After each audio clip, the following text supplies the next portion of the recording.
अस्सलाम वालेकुम। खुल के बोल के साथ मैं हूं एतजाज नकी।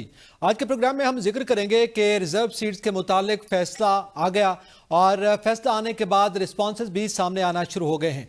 एक तो फैसले में पाकिस्तान तहरीक इंसाफ को जो है वो पार्लिमानी जमात भी तस्लीम किया गया है और उसके बाद उनकी मखसूस नशिस्तें जो हैं वो पाकिस्तान तहरीक इंसाफ को मिलेंगी। सुन्नी इत्तेहाद काउंसिल जो है वो आउट हो चुकी है और इसका नुकसान जो है वो वफाकी हुकूमत जिसने मखसूस नशिस्तें जो इत्तेहादी जमातें थी, हुकूमती जमातें उनमें तकसीम की गई थी, उनको होगा और वहां से ये सीटें वापस होंगी। दूसरी जानिब रिस्पॉन्सेज सामने आ रहे हैं। पाकिस्तान मुस्लिम लीग नून ने इस फैसले को मुस्तरद किया है। राना सनाउल्लाह कहते हैं कि ये नाइंसाफ़ी हुई है, इस तरह का इंसाफ जो कि मांगा नहीं गया था वो पीटीआई को दिया गया है। इसी तरह गवर्नर पंजाब सलीम हैदर ने भी ये बात करते हुए कहा कि इसमें लगता यह है कि नया आइन लिखा जा रहा है और नया आइन लिखा गया। इसके साथ साथ मौलाना फजलुर रहमान का जो रिस्पॉन्स है वो भी सामने आया। उन्होंने कहा कि हम मिनवान इस फैसले को तस्लीम करते हैं, हालांकि वो भी मखसूस नशिस्तों के हवाले से बेनिफिशरी थे। ओवरऑल गुफ्तगू करेंगे। हमारे साथ पैनलिस्ट पे मौजूद है साकिब बशीर, मोहम्मद इमरान, सलमान अनीस और उमर दराज गोंदल। तमाम पैनलिस्ट को वेलकम करता हूं।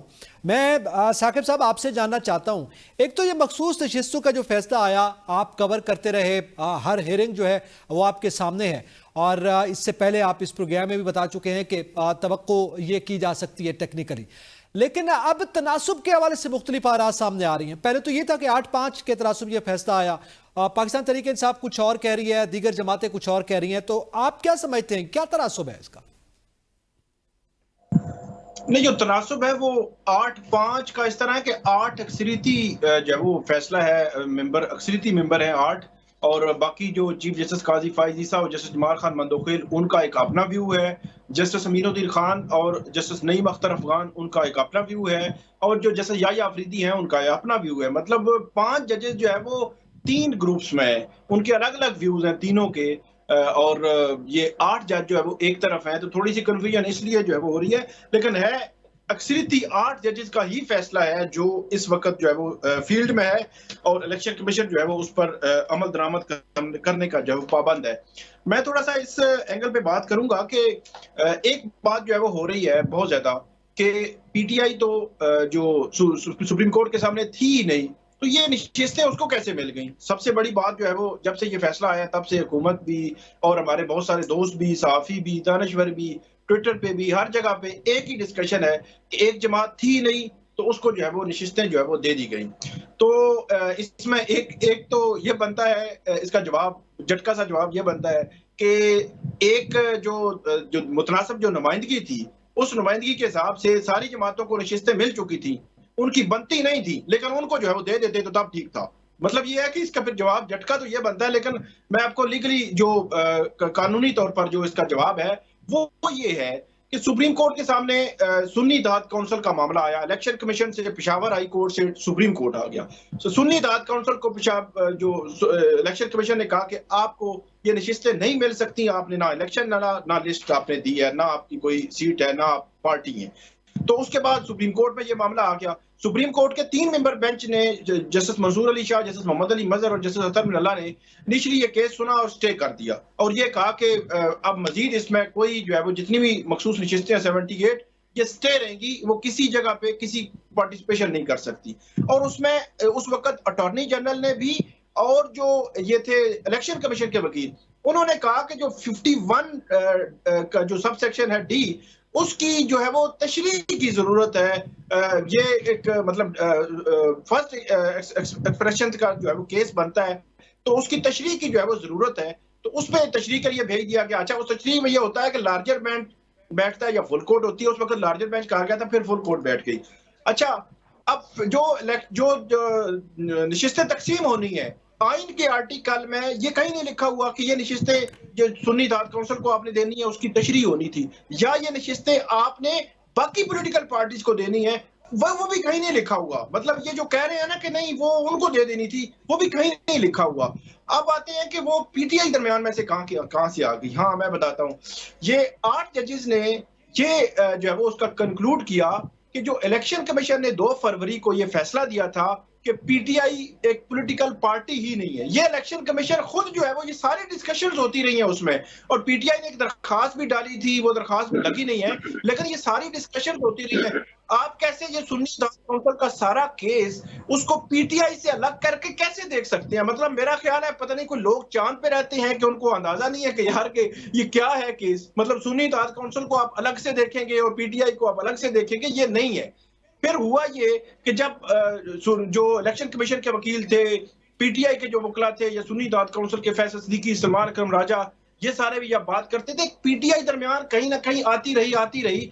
अब जो 8 मेंबर बेंच था, उसने 8 जो जजेस हैं, इन्होंने कहा कि जो इलेक्शन कमीशन ने तशरीह की कि पीटीआई पॉलिटिकल पार्टी ही नहीं है, वो गलत तशरीह है। फिर यही तशरीह चीफ जस्टिस काजी फाइज ईसा और जस्टिस जमाल खान मंदोखेल ने की कि इलेक्शन कमीशन ने 13 जनवरी के फैसले की गलत तशरीह की कि पीटीआई जो है वो उसके राइट सारे खत्म हो गए, हालांकि उससे सिर्फ बल्ले का निशान लिया गया था, बाकी राइट्स उसके मौजूद थे। जस्टिस याह्या अफरीदी ने भी यही बात की। मतलब जो सारा बेंच है वो ये बात कर रहा है कि जो 13 जनवरी का जो फैसला था उसकी गलत तशरीह हुई है। जब ये गलत तशरीह फुल कोर्ट सुप्रीम कोर्ट के सामने आ जाए तो सुप्रीम कोर्ट के पास इख्तियार है कि वो आज खुद उस मामले को देखे और उसको जो अलग सुप्रीम कोर्ट का फैसला था जिसकी गलत तशरीह हुई थी, और उसके बाद उस मामले को देखे और उसका मुदावा करे। क्योंकि ये नहीं हो सकता कि आप ये कहें कि आज एक फैसला कर दें और कल जब आएंगे तो फिर देखा जाएगा। नहीं, ये एक बहुत बड़ा क्राइसिस जो है वो बन जाता अगर 78 नशिस्तें आप जो माले गनीमत जो है वो की तरह जो है बांट देते। ठीक है। अच्छा, इसी में सलमान अनीस साहब, आप क्या समझते हैं? आपने भी यकीनन समाअत देखी होगी। क्या आपको लगता है कि 13 जनवरी का जो फैसला चीफ जस्टिस काजी फाइज ईसा ने किया था, आज गो के उन्होंने इख्तिलाफ किया, लेकिन वो अपने उस फैसले के पीछे आपको खड़े हुए नजर आए? बहुत सारी चीज़ें हो रही हैं आज। It's a very happy day. सबसे पहले तो मैं नकी साहब, ये कैमरामैन को कहूँगा कि ये फोकस करें। मैं मिठाई लेके आया हूँ स्टूडियो के अंदर, स्पेसिफिकली हमारे पीटीआई के जो दोस्त हैं उनके लिए यकीनन एक बहुत बड़ा दिन है। They have really done Marvels. उनके लिए ये एक दिन बहुत लंबे अरसे तक एको करेगा उनकी पॉलिटिकल हिस्ट्री के अंदर, कि उन्होंने सुप्रीम कोर्ट से अपनी फेवर के अंदर उनके मुंह से छीनी ये मखसूस नशिस्तें। लेकिन मेरे प्यारे सलमान साहब, वो आपके दोस्त नाराज हो जाएंगे। देखें, आप एक पार्टी मेरे के साथ कोई मिल रहे हैं, अल्लाह आप माफ करे, जर्नलिस्ट हैं। बिल्कुल बिल्कुल आज खुशी का दिन है, इसलिए क्योंकि ये जमहूरियत की खुशी का दिन है। ये मेरिट के ऊपर जो चीज़ें होनी चाहिए थी उनके लिए एक बहुत अच्छी आवाज़ है। लेकिन देखें, everything comes with a disclaimer, और वो ये है कि मिठाई वो खाएं जिनको इस फैसले की समझ आई है।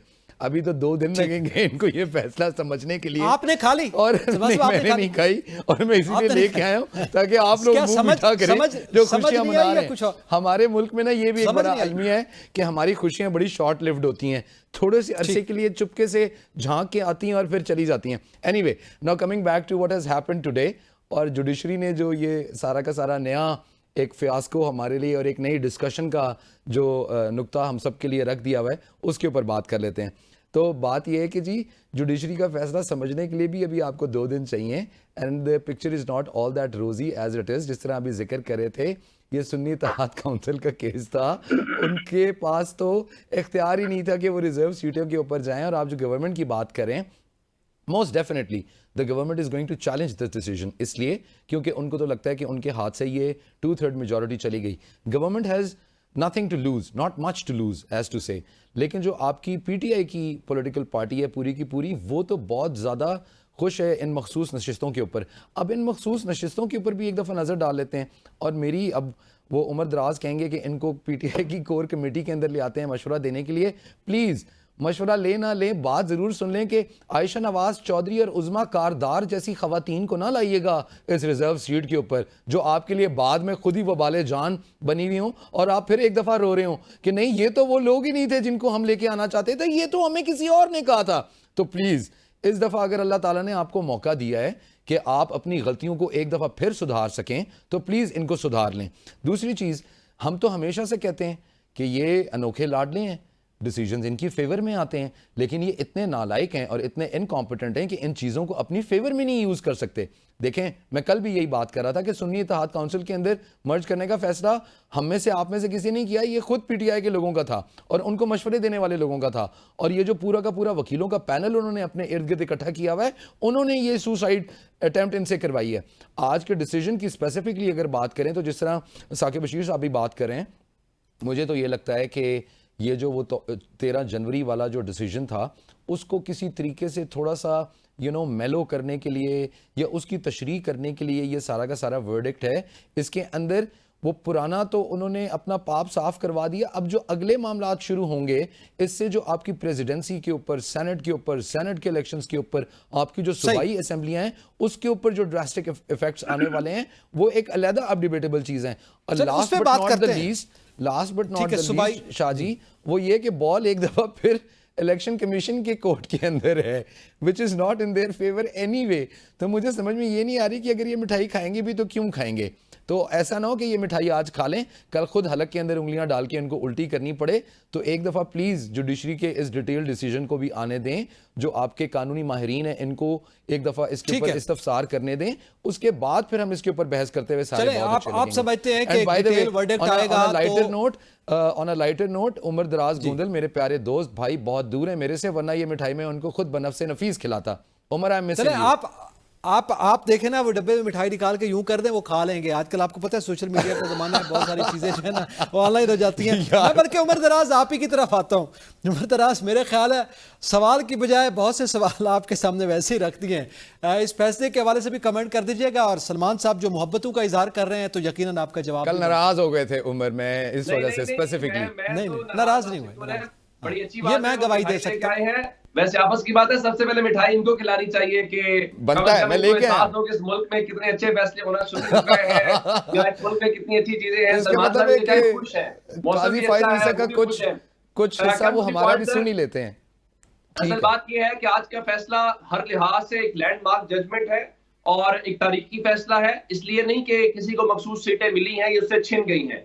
मैं उसको इस नजर से देख रहा हूं कि एक विंडो खोली गई थी और विंडो सियासी जमातों का कत्ल करने की खोली गई थी कि आइंदा अब चूंकि वो डिस्क्वालिफिकेशन वाला मामला खत्म हो गया, बाकी सिलसिले खत्म हो गए, तो अब एक नया 63 जो शुरू किया गया वो क्या था? वो था इंट्रा पार्टी इलेक्शंस के नाम के ऊपर।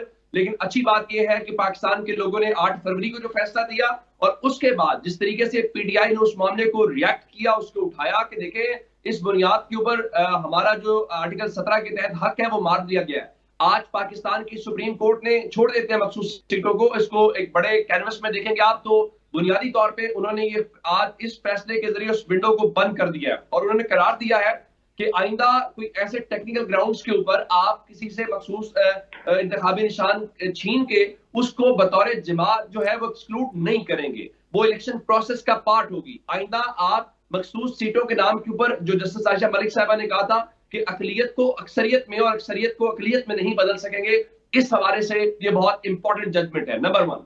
नंबर 2, एक जो हालिया हमने देखा कि इतलात थी, जाहिर चमगोइयां थी कि हुकूमत कोई जुडिशियल पैकेज के नाम के ऊपर टेन्योर की तरफ चीजें लेके आ रही है जो एक्सटेंशन काजी साहब के लिए थी।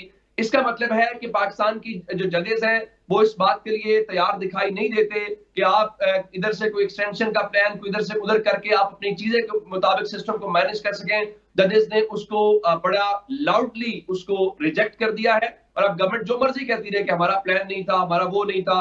टीवी के ऊपर बहुत सारे लोग कह चुके हैं गवर्नमेंट के जी बिल्कुल जुडिशियल रिफॉर्म्स आ रही हैं, हम वो करेंगे। एक बात ये हो गई। दूसरा, काजी साहब बतौर चीफ जस्टिस जिस लेगेसी को लेके चल रहे थे, मेरा ख्याल कहता है कि सुप्रीम कोर्ट ने उसको भी उससे एक लिहाज से जो उनकी मेजॉरिटी जजेस हैं वो उस चीज के साथ, इस फैसले की ज़ाहिर मेरी अजम्पशन है, मेरा पर्सनल कमेंट है, वो उसके साथ खड़े नहीं हुए। उसके बाद जो 13 जनवरी का फैसला सुप्रीम कोर्ट का अपना फैसला था, आज काजी साहब भी शायद ये कहने पे मजबूर है और सुप्रीम कोर्ट के 13 जजेस का इस बात के ऊपर इत्तेफाक है कि इलेक्शन कमीशन ने गलत किया, गलत इंटरप्रेट किया।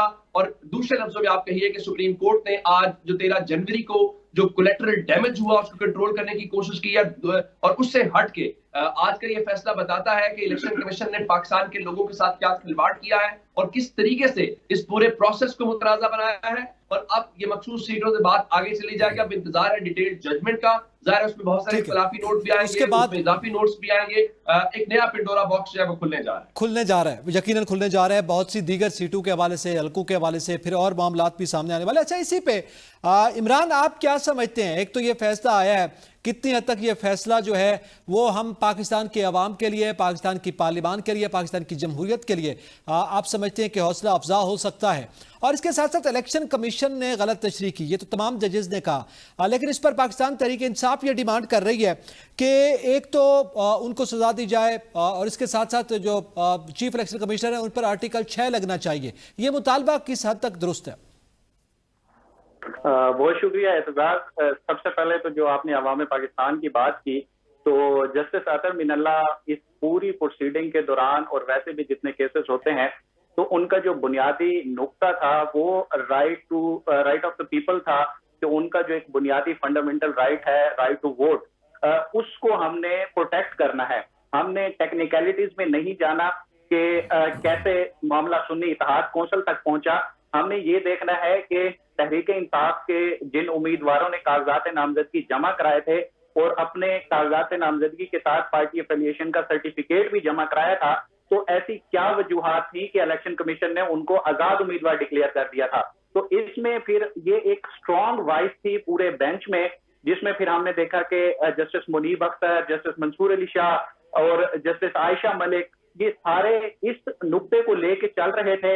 और एंड ऑफ द डे हमने देखा कि अब जो जजमेंट आई है इसमें यही नुक्ता प्रिवेल किया है कि लोगों के जो बुनियादी राइट्स हैं उसको प्रोटेक्ट करने के लिए हमें ज्यादा टेक्निकलिटीज में जाने की बजाय एक लार्जर कैनवस में चीजों को देखना पड़ता है। और फिर ये जो इंतखाबी निशान छीने जाने का मामला था पीटीआई के इंटर पार्टी इलेक्शन का और 13 जनवरी का फैसला, उसमें सुप्रीम कोर्ट पे एक बहुत बड़ा जो लोगों की क्रिटिक्स थी कि सिर्फ सुप्रीम कोर्ट की वजह से तहरीक इंसाफ इलेक्शन के आउट हुई है। तो आज के इस फैसले से सुप्रीम कोर्ट ने अपने आप को इससे डिस्टेंस किया है और ये सारा मलबा अब इलेक्शन कमीशन पे आ गया है कि इलेक्शन कमीशन ने उसकी गलत तशरीह की है। यहाँ पर हमें अप्रिशिएट करना चाहिए कि ये एक क्योंकि फंडामेंटल राइट का मामला था और सलमान अकरम राजा वो वाहिद बंदे थे तहरीक इंसाफ की जानिब से जो सुप्रीम कोर्ट का फैसला आने के बाद फिर एक पिटीशन लेके गए कि उन्होंने कहा कि चाहे इंतखाबी निशान ले लिया गया है लेकिन फिर भी हम तहरीक इंसाफ के ही कैंडिडेट कहलाए जाएंगे।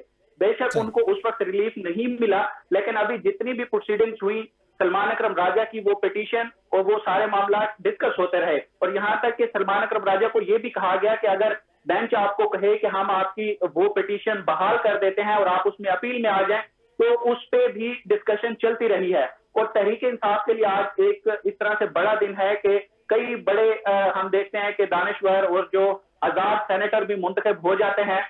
उन्होंने ये दावे किए थे कि 2024 के इलेक्शन के बाद तहरीक इंसाफ आपको पार्लियामान में कहीं नजर नहीं आएगी और आज के इस फैसले के बाद हमें वो नजर आ रहा है कि तहरीक इंसाफ पार्लियामान की वाहिद अक्सरियती जमात होगी जिसके पास 100 से ज्यादा सीटें होंगी।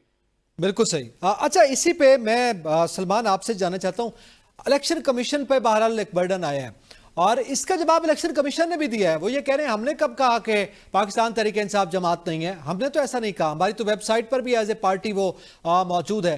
तो आज उन्होंने भी एक आप कहें कि जस्टिफिकेशन देने की, एक वजाहत देने की कोशिश इलेक्शन कमीशन की जानिब से भी की गई है। लेकिन जाहिर है अब अक्सरियती फैसला है और सुप्रीम कोर्ट ऑफ पाकिस्तान का फैसला है, तो आप समझते हैं कि अब इलेक्शन कमीशन को भी कटहरे में आना पड़ेगा? जी, कटहरे में तो सबको आना चाहिए और एक बहुत क्वेश्चनेबल बात है कि इतना रिस्पॉन्सिबल इदारा है इस मुल्क का, उनसे ये गलती, ये चूक कैसे हो गई, उनसे इतना जो कानूनी इम्पॉर्टेंट नुक्ता था वो कैसे जो है वो नज़रअंदाज हो गया। तो सवाल तो उनसे बिल्कुल बनता है।